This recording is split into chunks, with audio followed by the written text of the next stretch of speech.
ଆମେ ପଢ଼ିବା ଅମ୍ଳଜାନ ଚକ୍ର। ଅମ୍ଳଜାନ ଚକ୍ର କହିଲେ କ'ଣ ନା ଅମ୍ଳଜାନର ପ୍ରବାହ ଜୀବ ତଥା ତା ପରିବେଶ ମଧ୍ୟ ଦେଇ ଚକ୍ରାକାର ପଥରେ ପୁନର୍ବାର ବାୟୁମଣ୍ଡଳକୁ ଫେରିଯିବାକୁ ଅମ୍ଳଜାନ ଚକ୍ର କୁହାଯାଏ।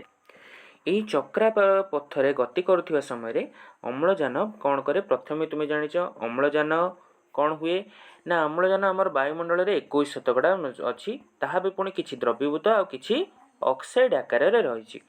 ଏଇ ଯେଉଁ ଅମ୍ଳଜାନ ରହିଲା ଜୀବ ତାକୁ କ'ଣ କରେ ନା ପ୍ରଥମେ ବିଭିନ୍ନ ଜୈବିକ ପଦାର୍ଥ ଯେମିତି ଶ୍ୱେତସାର ହେଲା, ପୃଷ୍ଟିସାର ହେଲା ତଥା DNA RNA ଅଣୁ ଆକାରରେ ମଧ୍ୟ ବ୍ୟବହାର କରେ।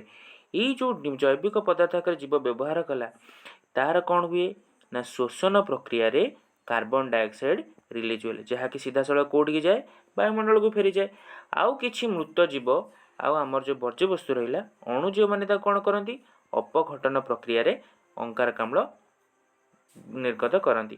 ଏହି ଅଙ୍ଗାରକାମ୍ଳକୁ କ'ଣ କରନ୍ତି? ସବୁଜ ଉଦ୍ଭିଦମାନେ ଆଲୋକ ଶ୍ଳେଷଣ ପ୍ରକ୍ରିୟାରେ ବ୍ୟବହାର କରି ସେଥିରୁ ଶ୍ୱେତସାରଯୁକ୍ତ ଖାଦ୍ୟ ଆଉ ଅମ୍ଳଜାନ ନିର୍ଗତ କରନ୍ତି, ଯାହାକି ପୁନର୍ବାର ବାୟୁମଣ୍ଡଳକୁ ଫେରିଯାଏ।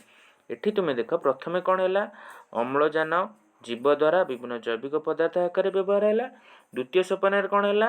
ଯେଉଁ ଜୈବିକ ପଦାର୍ଥ ରହିଲା ତାଙ୍କର ଶୋଷଣ ଏବଂ କିଛି ବର୍ଜ୍ୟବସ୍ତୁ ତଥା ମୃତ ଜୀବମାନଙ୍କର ଅପଘଟନ ଯୋଗୁଁ ଆମର ଅଙ୍ଗାରକାମ୍ଳ ବାହାରେ। ଏହି ଅଙ୍ଗାରକାମ୍ଳକୁ ପରେ କ'ଣ କରନ୍ତି? ସବୁଜ ଉଦ୍ଭିଦ ଆଲୋକ ଶୋଷଣ ପ୍ରକ୍ରିୟାରେ ବ୍ୟବହାର କରନ୍ତି, ଯେଉଁଥିରୁ ପୁନର୍ବାର ଅମ୍ଳଜାନ ବାହାରେ। ଏହିପରି ଭାବେ ଅମ୍ଳଜାନ ଚକ୍ରଟି ତୁମର ସମ୍ପୂର୍ଣ୍ଣ ହୁଏ।